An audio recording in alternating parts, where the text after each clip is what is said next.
आज हम बात करने वाले हैं गेहूं की दो लेटेस्ट वैरायटियों के बारे में, जिसमें कि हमारी पहली वैरायटी है DBW 377 और दूसरी जो वैरायटी है ये HD 3385 गेहूं की वैरायटी है।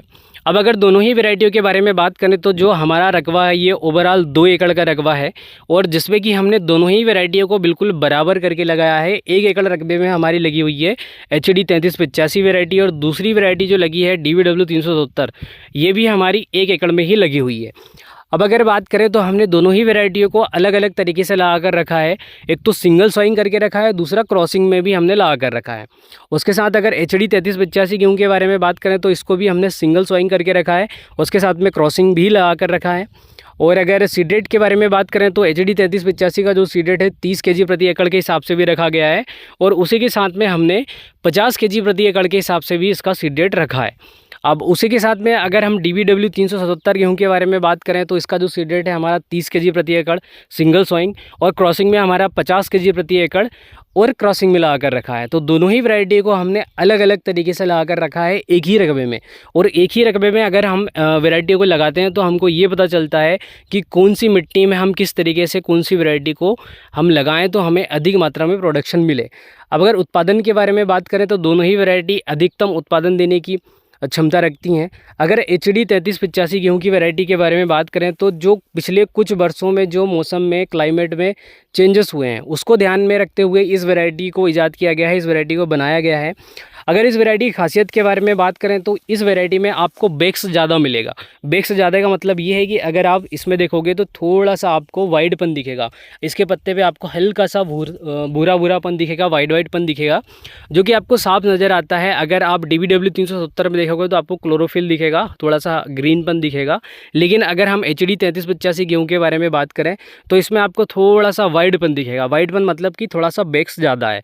और जिन वेराइटियों में बेक्स अधिक मात्रा में आता है उसमें क्या है कि हीट के प्रति टॉलरेंट जो रहता है वो अधिक मात्रा में रहता है। मतलब ये जो वैरायटी है ये जब टेम्परेचर बढ़ेगा तो उसको सहन करने की क्षमता इस वैरायटी में अधिक मात्रा में रहेगी।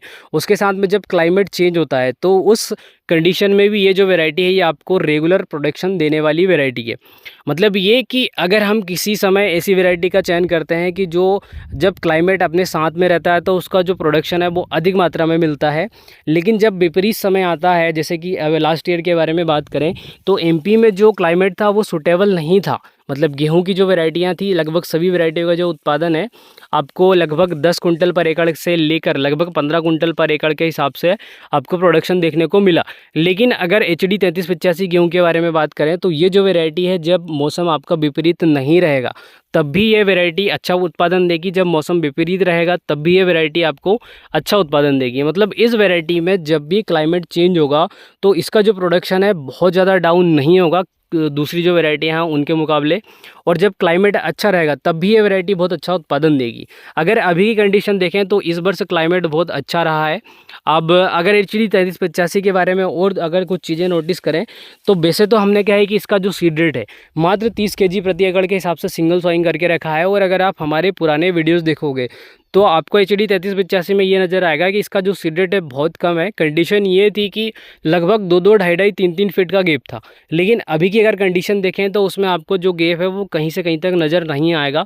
इस वैरायटी में जो टिलर की कैपेसिटी है वो बिल्कुल एक्सीलेंट है, बहुत अधिक मात्रा में आपको इस वैरायटी में टिलर की कैपेसिटी मिलेगी। अगर आपका सीड रेट कम है तो भी ये आपका जो रकबा है उसको पूरा कवर अप करने की क्षमता रखता है।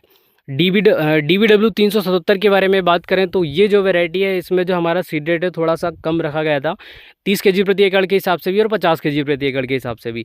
तो उसके बारे में भी हम पूरा डिटेल से आपको अंदर जाकर पूरा दिखाएंगे फील्ड में कि किस तरीके से अंदर वैरायटी हमारी लगी हुई है। अगर आप इसका भी देखोगे तो इसमें भी टिलरिंग कैपेसिटी बिल्कुल एक्सीलेंट है। और अगर HD 3385 के बारे में बात करें तो देखिए HD 3385 का ये मेन स्टेम है। अब मेन स्टेम में अगर हम देखें कि इसमें कितनी स्पाइटलेट है, क्या कि थोड़ा सा फोकस आउट कर रहा है कैमरा, तो हम थोड़ा सा देख लेते हैं। अभी क्या है कि इसमें जो मेन स्टेम है अगर इसकी स्पाइटलेट हम देखें तो 1, 2, 3, 4, 5, उसके बाद 6, 7, 8, 9, 10 और 11 स्पाइटलेट है। उसके साथ में अगर इस साइड देखें तो 1, 2, 3, 4, 5, 6, 7, 8, 9, 10, 11 और ऊपर ये एक कॉमन 12। मतलब इसमें लगभग 11 से 12 आप अगर देखोगे तो स्पाइटलेट है।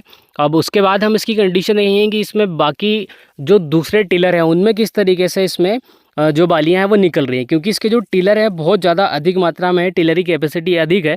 तो हो सकता है कि जहां दूसरी वैरायटियों की जो बाली की साइज़ है वो छोटी हो जाती है, वहां अगर हम इसके साइज़ के बारे में बात करें तो ये देखिए, ये टिलर का अगर हम देखें तो ये टिलर में से बाली निकल रही है। ये भी अगर हम देखें तो इसी टिलर में से बालियाँ निकल रही हैं। अगर इसकी स्पाइटलेट अगर हम देखें तो इसमें जो स्पाइटलेट का मतलब होता है कि ये जो एक कुसी होती है, हमारे देसी भाषा में इसको एक कुसी बोला जाता है कि एक कुसी में कितने दाने हैं और एक जो बाली है उसमें कितनी कुसी हो रहती हैं। तो ये जो स्पाइटलेट है इसमें अगर हम काउंट करें तो 1 2 3 4 5 6 7 8 9 10 11 12। और अगर इस साइड अगर हम काउंट करें तो इस साइड की कंडीशन 1 2 3 4 5 6 7 8 9 10 11 12। तो इसी तरीके से इसकी स्पाइटलेट में सेम कंडीशन में अगर मेन जो स्टेम है उसकी जिस तरीके से बाली निकलती है, सेम उसी कंडीशन में इसकी जो बाली है, ये जो टिलर की बाली है वो भी सेम कंडीशन में निकलेगी। अगर इसकी बाली देख के अगर कंडीशन देखें तो सेम कंडीशन में 1 2 3 4 5 6 7 8 9 10 11 12, उसके साथ में ये एक ऊपर से। तो ये जो इसकी बाली है वो कुछ इस तरीके से ऊपर साइड से दिखती है, मतलब इसका जो मुंह है इस तरीके से बंद होता है। तो कुछ इस तरीके से इसकी बालियाँ हैं HD 3385 की, कुछ इस तरीके से HD 3385। अब उसके साथ में अगर हम इस वैरायटी की और ख़ासियत के बारे में बात करें तो इस वैरायटी की यही ख़ासियत है कि इसमें जब टेम्परेचर बहुत ज़्यादा अधिक मात्रा में बढ़ेगा तो भी ये वैरायटी है सेम कंडीशन में आपको उत्पादन देती रहेगी। उसके बाद हमने इसके बहुत सारे वीडियो ऑलरेडी हमारे डल चुके हैं, ऑलरेडी बहुत सारे वीडियो हमने डाले हैं। इसमें हमने आपको बताया है कि हमने सीड रेट कितना कम रखा था, क्या कंडीशन थी, लेकिन अभी की अगर कंडीशन देखें तो पूरा जो एरिया है पूरा फिलअप कर चुका है। अब इसके साथ में हम आपको और भी दूसरी चीज़ें दिखाते हैं HD 3385 और DBW 377 के बारे में। अगर इसका ये देखिए ऊपर से आपको ऐसा बिल्कुल गुच्छा दिखेगा इस तरीके से, और इसमें आपको गुलदस्ता दिखेगा, गुलदस्ता टाइप में आपको इसका मुँहबंद दिखेगा। ये देखिए कुछ इस तरीके से इसका गुलदस्ता बनता है, ये इस तरीके से इसका मुँहबंद होता है बाली का, कुछ इस तरीके से। यह है HD 3385 की खासियत। और थोड़ा सा क्या है कि कैमरा अभी सही तरीके से वर्क नहीं कर रहा है, इसलिए बार बार ब्लर होता जा रहा है। अब उसी के साथ में क्या है कि हमने एक नया ट्रायल भी लिया है। क्या है कि जब आपके पास लेबर की थोड़ी सी समस्याएं हो जाती हैं, और हम कंटिन्यू ये चीज़ें देख रहे थे कि जब हमारे पास परमानेंट एक व्यक्ति था जिसका सिर्फ यही काम था कि आपको जो पूरी फील्ड है उसमें पानी देना है, लेकिन अक्सर ये चीज़ें हो रही हैं, 2 साल 3 साल से हमारे साथ ये चीज़ें हो रही थी कि जो व्यक्ति काम करने वाला है वो सही तरीके से उसमें पानी दे नहीं पा रहा था। सही तरीके से देने का मतलब ये कि या तो बहुत ज़्यादा लेट हो जाता था या फिर बहुत ज़्यादा थोड़ा सा अर्ली लगा देता था। तो इसीलिए हमने वाटर मैनेजमेंट सही तरीके से करने के लिए, क्योंकि क्या होता है कि अगर आपका जो गेहूँ है स्टार्टिंग डेज में अगर आप थोड़ा बहुत स्ट्रेस दोगे तो सही तरीके से आपका जो गेहूँ है वो कवर अप कर लेगा, लेकिन बाली निकलते समय अगर आप स्ट्रेस दोगे पौधे को तो वो सही तरीके से बालियाँ नहीं बना पाएगा, सही तरीके से बालियाँ नहीं निकाल पाएगा। ये कंडीशन रहती है किसी भी वैरायटी में। तो इसलिए क्या है कि हमने हमारा एक परमानेंट सॉल्यूशन निकाल लिया, क्योंकि रकबा क्या है कि हमारा जो गेहूँ का थोड़ा कम है, तो इसमें अगर आप देखोगे तो हमारे पूरे ही रकबे में हमने ड्रिप लगा कर रखी है। अगर HD 3385 और DBW 370 के बारे में बात करें तो DBW 370 में हमने 2.5 फीट पे ड्रिपर को ला कर रखा है। कुछ इस तरीके से आप देखोगे कि एक नली से दूसरी नली की जो दूरी है, जो ड्रिप की दूरी है, ये 2.5 फीट की है। उसके साथ HD 3385 में हमने जो डिस्टेंस देकर रखा है ये 4 फीट का है, और 4 फीट का होने के बाद भी ये पूरा एरिया कवर अप कर रहा है। लेकिन 4 फीट में क्या है कि आपको थोड़ी सी सावधानी रखनी पड़ती है। जब आप ड्रिप को एक एंड से दूसरे एंड तक लेकर जाते हो तो बीच में जो है वो ड्रिप आपकी एक साइड नहीं होना चाहिए। कई बार क्या होता है कि कहीं पर 4 फीट की दूरी हो जाती है तो कहीं पर 5 फीट की दूरी हो जाती है। अब इसी कंडीशन में क्या होता है कि जो 5 फीट की दूरी हो गई वहाँ पर आपका जो एरिया है वो कवर अप होने में थोड़ी सी परेशानी हो सकती है। तो इसलिए क्या है कि हमने ये काम करा है कि हमने 2.5 फीट की दूरी रख ली। अब 2.5 फीट में अगर हमारा जो एरिया है अगर थोड़ा बहुत आगे पीछे भी होता है तो भी सही तरीके से पूरा जो पानी है वो सही तरीके से चलेगा और पूरा एरिया कवर कर लेगा। अब उसके साथ में अगर हम देखें DBW 370 के बारे में, तो इसकी जो बाली है इसका साइज़ आपको बिल्कुल एक्सीलेंट दिखेगा, और काफ़ी अगर आप देखोगे तो बड़े साइज़ में आपको इसकी बाली नज़र आएगी। और इसकी जो खासियत है इसमें आप देखोगे तो नीचे से इसकी जो बाली है बिल्कुल इसका पूरा फुल साइज़ है, लेकिन ऊपर से अगर आप देखोगे तो इसका जो साइज़ है थोड़ा सा हल्का आपको दिखेगा। उसी के साथ में अगर DBW 377 की स्पाइटलेट अगर काउंट करें तो इसकी ये एक वाली है जो कि अभी निकल ही रही है। अगर इसकी स्पाइटलेट अगर हम काउंट करें तो यहाँ से 1 2 3 उसके बाद 4 5 6 7 8 9 10 11 और 12 ये ऊपर का अपन ने छोड़ दिया। अगर इस साइड से अगर देखें तो 1 2 3 4 5 6 7 8 9 10 11 और 12 लगभग 12 स्पाइटलेट इसमें भी हैं। लेकिन क्या है कि जो स्पाइटलेट है ये उतना ज़्यादा मैटर नहीं करती, क्योंकि अगर हम ड्यूरम सीड के बारे में बात करें, जैसे कि तेजस के बारे में बात करें तो तेजस की जो बाली है आपको बिल्कुल छोटी सी मिलती थी, लेकिन उसमें अगर प्रोडक्शन के बारे में बात करें तो अभी तक तेजस को वीट कर दे ऐसी कोई वैरायटी ड्यूरम में आपको मिली नहीं है। हो सकता है कि आने वाले कुछ समय में आपको ड्यूरम की कुछ अच्छी वैरायटियाँ देखने को मिलें। और उसके साथ में हम थोड़ा सा अंदर जाकर आपको दिखा देते हैं। और यहाँ की अगर बात करें तो यहाँ पर जो सीड रेट है ये बिल्कुल सिंगल है, और सिंगल सीड रेट इसलिए है क्योंकि क्या होता है, आपको ये देखिए थोड़ा सा ये गैप है वो आपको नज़र आएगा। होता ये है कि इस साइड से HI 1650 उसके साथ मक्के का पड़ोसी का सभी का पानी यहीं से निकल कर और फिर ऐसे आउट होता है। तो इसलिए क्या होता है कि यहाँ पर जो नमी है वो थोड़ी सी ज़्यादा रहती है, और नमी ज़्यादा रहती है इसलिए क्या है कि यहाँ पर लॉजिंग की समस्या हमेशा बनी रहती है। इसलिए हमने जो सीड रेट है वो बिल्कुल यहाँ पर सिंगल डाल के रखा है ताकि इसमें लॉजिंग की समस्या ना आए। अब उसके साथ में जो बिल्कुल आपकी ब्लैक सॉइल है, ब्लैक सॉइल में अगर आप DBW 377 को लगाते हैं तो उसमें किस तरीके का इसका परफॉर्मेंस रहता है। अभी हम क्या है कि थोड़ा सा जो एरिया जहाँ पर थोड़े से सीड रेट कम डला हुआ है वहाँ का एरिया हम आपको दिखाते हैं कि किस तरीके से DBW 370 लगा हुआ। अगर आप इसके अगर झंडे पत्ते के बारे में बात करें, ये देखिए थोड़ा सा फोकस आउट हो जाता है, और इसका जो झंडा पत्ता है अगर आप देखोगे तो इसकी जो थिकनेस है आपको बिल्कुल एक्सीलेंट दिखेगी कुछ इस तरीके से।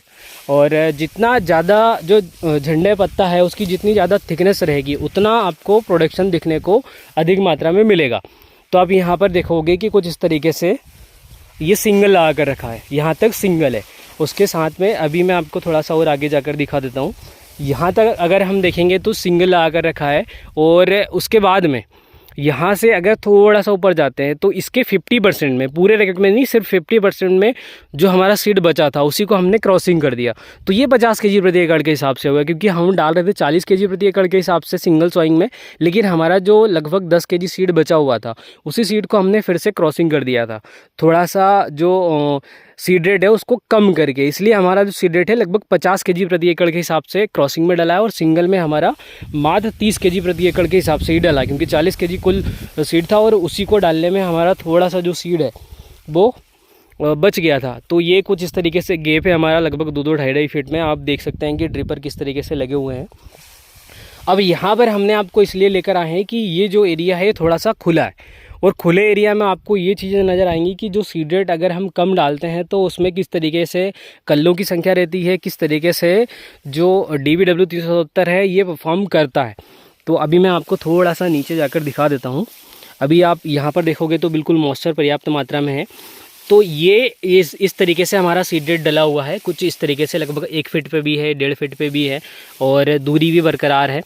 तो इस तरीके से हमारा सीड रेट डला हुआ है। लेकिन आपको ऐसा लगेगा नहीं कि जो आपका सीड रेट कम है वो आपको थोड़ा सा फिलअप मतलब जो गैप है वो अधिक मात्रा में दिखे। लेकिन अगर कंडीशन देखें तो ऊपर से पूरा कवर अप हो चुका है, लेकिन नीचे अगर देखें तो आप सीड रेट देख सकते हैं कि कितनी दूरी बना कर रखा है। अब अगर इसमें टेलर की कैपेसिटी देखें, वैसे तो क्या है कि अगर कोई भी वैरायटी अगर 6 टेलर निकालती है तो बहुत अच्छी तरीके से परफॉर्म करती है उस वैरायटी। और टेलर क्या है कि हम कभी भी किसी भी वैरायटी में अगर टेलर देखें तो देखिए होता ये है कि जितना सीड रेट हम कम रखेंगे उतना टेलर निकालने की उस वैरायटी में कैपेसिटी अधिक मात्रा में रहती है। लेकिन अगर हम काफ़ी ज़्यादा अधिक मात्रा में सीड रेट डालेंगे तो उसमें टेलर निकालने की कैपेसिटी उतनी ज़्यादा कम रहेगी। अब एक चीज़ और इस वैरायटी में है कि जहां आप स्ट्रेस दोगे, क्योंकि ये जो वैरायटी है इरिगेटेड कंडीशन की है, और इस वैरायटी को थोड़ा सा खाद पानी आपकी जो नॉर्मल वैरायटियाँ रहती हैं उनसे आपको अधिक मात्रा में देना रहता है। जैसे अगर आप लगभग 100 kg यूरिया डालते हो पर एकड़ के हिसाब से, तो इस वैरायटी में आपको 150 kg पर एकड़ के हिसाब से यूरिया देना पड़ेगा, और इसमें आपको नमी हमेशा बरकरार बनाकर रखनी पड़ती है। ये इस वैरायटी की खासियत है।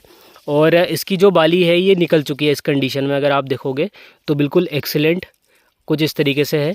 और अगर हम इसके स्पाइटलेट अगर देखें, क्योंकि ये थोड़ा सा पहला जो स्टेम है उसी की वाली है ये, और इसमें अगर हम गिने तो 1 2 3 4 5 6 7 8 9 10 11 और लगभग इस साइड 1 2 3 4 5 6 7 8 9 10 11 12। तो इसमें भी 10 से 11 12 तक इसमें भी स्पाइडलेट है। अब इसके बाद इसका क्या उत्पादन निकलेगा ये हम आपको कंटिन्यू बताते रहेंगे। और उसके साथ थोड़ा सा हम आपको ले चलते हैं जहाँ पर हमारी मिट्टी थोड़ी सी हल्की है, क्योंकि हमने आपको बताया था कि जो हमारा DBW 377 गेहूँ है इसमें अगर आप स्ट्रेस देते हैं तो इसमें क्या होता है कि थोड़ा सा अगर आप देखोगे तो बालियाँ थोड़ी सी जल्दी निकल आएंगी। लगभग सभी वेराइटियों में इस तरीके से होता है, लेकिन हमारी जो HD 3385 वेराइटी है उसमें क्या है कि जहाँ पर थोड़ी सी हल्की मिट्टी है वहाँ उसने जो टिलर हैं टिलर भी एक्सीलेंट करे हैं, लेकिन उसमें क्या है कि बालियाँ जो है वो अभी तक निकली नहीं है, सेम कंडीशन में है जो नॉर्मल तरीके से, मतलब हर एक जगह में नॉर्मल तरीके से लगा हुआ है। अब अगर हम यहाँ की कंडीशन देखें तो आप देखोगे कि क्योंकि हमारी जो यहाँ की जो मिट्टी है बिल्कुल कंकड़ पत्थर वाली है, थोड़ी सी हल्की है, तो इसमें आप देखोगे कि इसमें जो बालियाँ हैं थोड़ा सा पहले निकल चुकी है, क्योंकि इसमें क्या है कि थोड़ा सा स्ट्रेस हो गया था, पानी थोड़ा सा लेट आया था और जो हल्की मिट्टी है उसमें स्ट्रेस की वजह से इसमें जो बालियाँ हैं पहले निकल चुकी हैं कुछ इस तरीके से। ये कंडीशन है DBW 377 की। बाकी ये जो वैरायटी है ये भी HYPT से ही रिलीज़ हुई है। HYPT मतलब बहुत ज़्यादा अधिक उत्पादन देने वाली वैरायटियाँ। नॉर्मल अगर अपन बोलें तो अब हम आपको थोड़ा सा मिट्टी दिखा देते हैं। तो ये है हमारी मिट्टी, ये थोड़ी सी कंकड़ पत्थर वाली, ये कुछ इस तरीके से ये, और ये हमारी जो ड्रिप चली है उसने जो एरिया है यहाँ तक का कवर किया है, लेकिन अभी काफ़ी एरिया हमारा बाकी है। तो इसमें जब हमारा कंटिन्यू हमारी जो ड्रिप चलेगी तो उसके बाद फिर इस एरिया को भी पूरा कवर अप कर लेगी। अभी यहाँ अगर आप देखोगे तो कुछ इस तरीके से सूखा है, ये देखिए। ये आज क्या है कि कैमरा सही तरीके से वर्कआउट कर नहीं रहा है, फोकस सही तरीके से कर नहीं रहा है। ये देखिए, ये कंडीशन है मिट्टी की, और ये कंडीशन है DBW 377 की और HD 3385 की। दोनों वेराइटियाँ हमने आपको दिखाई, और यहाँ से हम चलते हैं उधर वाले एंड पे, और उसके बाद फिर हम आपको दिखाएंगे कि किस तरीके से हमारी HD 3385 हल्की मिट्टी में लगी हुई, क्योंकि वहाँ पर अगर हम देखें तो हमारी मिट्टी बहुत ज़्यादा हल्की है, लेकिन वहाँ पर अगर हम आपको दिखाएँ तो वहाँ पर क्या है कि उतनी ज़्यादा समस्या आई नहीं है। क्योंकि जैसे यहाँ पर अगर आप देखोगे, जैसे मैंने आपको पहले जहाँ अच्छी मिट्टी यहाँ पर नमी बरकरार है वहाँ से लेकर आए, तो वहाँ पर अगर आप देखोगे तो फ्लैगलिप निकली है लेकिन बालियाँ निकली नहीं है। लेकिन यहाँ की अगर कंडीशन देखें तो थोड़ा सा स्ट्रेस दिया और यहाँ पर बालियाँ निकल चुकी हैं। लगभग हर एक वैरायटी में इसी प्रकार की कंडीशन बनी रहती है, और इस तरीके से इसकी बालियाँ निकली हैं। अगर स्ट्रेस में अगर हम इस वैरायटी को लगाते हैं तो भी इसकी जो बाली है पूरा साइज़ लेकर निकलती है, और पूरे साइज़ में इसकी बालियाँ निकलती हैं। तो इसका जो भी उत्पादन निकलेगा हम उत्पादन आपको लाइव दिखाएंगे। और इस तरीके वीडियो बनाने का हमारा मेन मोटिव ये रहता है कि अगर हम कोई वैरायटी लगाने के बारे में सोच रहे हैं तो वैरायटी स्टार्टिंग से लेकर एंड तक किस तरीके से परफॉर्म कर रही है इसके बारे में हम इस तरीके से हम देखते रहें। और कंटिन्यू वीडियोस अगर आप देखोगे तो आपको इस बात का पता भी रहेगा कि अगर हम इस वैरायटी को हमारे खेत में हल्की मिट्टी में लगाते हैं तो ये किस तरीके से परफॉर्म करेगी। बाकी हम आपको उस एंड से जाकर दिखाते हैं कि किस तरीके से हमारी जो HD 3385 वैरायटी है लगी हुई। अगर यहाँ से देखें तो HD 3385 में आपको दिख रहा होगा कि यहाँ पर कुछ परसेंट यहाँ पर बालियाँ निकली हैं, लेकिन बाकी जो टिलर्स हैं उसमें अगर आप देखोगे तो इसमें आपकी जो बालियाँ हैं वो अभी तक नहीं निकली हैं। और अगर मिट्टी के बारे में बात करें तो कुछ इस तरीके की मिट्टी है कंकड़ पत्थर वाली, ये कुछ इस तरीके की ये मिट्टी है, मतलब मिट्टी कम और पत्थर ज़्यादा कंडीशन है यहाँ पर। लेकिन यहाँ पर भी अगर हम देखें तो टिलर की कैपेसिटी बहुत बढ़िया है। यहाँ पर भी टिलर जो निकाले हैं लगभग 8 से 10 टिलर निकाले हैं, और हमारा ये मानना है कि लगभग अगर 6 से 7 टिलर भी निकालती है कोई वैरायटी तो अच्छा प्रोडक्शन आपको दे सकती है। और उसी के साथ में अगर हम देखें तो इसमें आपको जो वाइटनेस है, मतलब थोड़ा सा अगर आप देखोगे तो भूरापन आपको इसके पत्ते में दिखेगा। और हमारा ये मानना है कि DBW 377 और HD 3385 में से हमें कौन सी वैरायटी का सजेशन करना चाहिए, क्योंकि काफ़ी किसानों का ये एक सवाल रहेगा कि दोनों में से बेस्ट वैरायटी कौन सी है। लेकिन हमारा ये मानना है कि हमें लगभग जो हमारा एरिया है उसका कुछ परसेंट हिस्सा, लगभग अगर हम देखें तो हम लगभग 1/4 जो हिस्सा है, मान लीजिए कि अगर आपके पास लगभग 10 एकड़ का रकबा है तो 10 एकड़ में से आपको लगभग 2.5 एकड़ जो रकबा है उसमें आपको एक ऐसी वैरायटी का चयन करना चाहिए जो कि आपको अधिक उत्पादन दे। लेकिन लगभग 2.5 एकड़ रकबा जो कि लगभग 1/4 हिस्सा है, लगभग आपके पास अगर 10 एकड़ है तो 10 एकड़ में से 2.5 एकड़ रकबे में आपको ऐसी वैरायटी का चयन करना चाहिए जो कि आपको विपरीत मौसम में भी आपको अच्छा उत्पादन देती रहे। आपको पूरे एरिया में किसी एक वैरायटी का चयन नहीं करना चाहिए, लेकिन आपका जो एरिया है उसका आपका 1/4 हिस्सा जो रहता है, लगभग उस एरिया में आपको एक ऐसी वैरायटी का चयन जरूर करना चाहिए कि विपरीत मौसम में भी आपको वो अच्छा उत्पादन देती रहे, ताकि आपका जो बैलेंस है, जो किसान का बैलेंस है, वो हमेशा बना रहे। अगर आप यहाँ से देखोगे तो आपको बिल्कुल क्लियर नज़र आएगा कि आपको जो ग्रीननेस है वो DBW 370 में अधिक मात्रा में दिखेगी, लेकिन HD 3385 में अगर आप देखोगे तो कुछ परसेंट वालियाँ निकली हैं, टिलर से नहीं निकली है लेकिन मेन स्टेम से निकली हैं। तो आप देखोगे कि इसमें आपको थोड़ा सा भूरापन अधिक मात्रा में दिखेगा। तो यही बैक्स है जो कि आपकी जो वैरायटी है उसको हीट के प्रति जो टॉलरेंट है वो बढ़ाती है। और अगर विपरीत मौसम होता है, अगर बहुत ज़्यादा क्लाइमेट में अगर नमी कम होती है और बहुत ज़्यादा अगर टेम्परेचर बढ़ता है, तो भी ये जो वैरायटी है आपका जो प्रोडक्शन है वो आपको बाकी जो दूसरी वैरायटियाँ हैं उनसे इसका जो प्रोडक्शन है वो कम मात्रा में डाउन होता है। और ये इसका जो प्रोडक्शन है आपको हमेशा ये वैरायटी देती रहती है। तो ये खासियत है HD 3385 वैरायटी की। आपके पूरे एरिया में आपको किसी एक वैरायटी का चयन नहीं करना चाहिए, आपको कुछ परसेंट हिस्से में आपको इस वैरायटी का चयन ज़रूर करना चाहिए। और आप खुद जब स्वयं ला कर देखोगे या फिर आप किसी नज़दीकी जो भी आपका किसान है उसके पास अगर ये वैरायटी लगी हुई है तो वहाँ पर आप उस फार्म पर विज़िट करें, वहाँ पर देखें कि कौन सी वैरायटी किस तरीके से लगी हुई है, उसके बाद फिर आप वैरायटी का चयन करें। अभी क्या होता है कि हम किसी भी एक वैरायटी को लगाते हैं और उस वैरायटी को लगाने के बाद फिर ये होता है कि या तो उसका उत्पादन बहुत अधिक मात्रा में मिल जाता है, नहीं तो अगर उसका उत्पादन तो देखें तो बहुत ज़्यादा कम मात्रा में निकलता है। तो लास्ट ईयर ये हुआ भी है किसानों के साथ में। तो आप एक ऐसी वैरायटी का चयन ज़रूर करें जो आपको कंटिन्यू हर वर्ष उत्पादन देती रहे। और एक वैरायटी ऐसी जो कि आपको बहुत अधिक उत्पादन देती है, लेकिन जब क्लाइमेट चेंज होता है तो उसका जो उत्पादन है बहुत डाउन आता है। तो इससे अच्छा है कि किसान को एक ऐसी वैरायटी का चयन करना चाहिए जो कि आपको कंटिन्यू हर वर्ष आपको उत्पादन देती रहे। बाकी आज के वीडियो में इतना ही। अगर आपका कोई और सवाल हो दोनों ही वैरायटियों के प्रति तो आप कमेंट बॉक्स में कमेंट करके ज़रूर पूछ सकते हैं। बाकी एंड तक वीडियो वॉच करने के लिए बहुत बहुत धन्यवाद।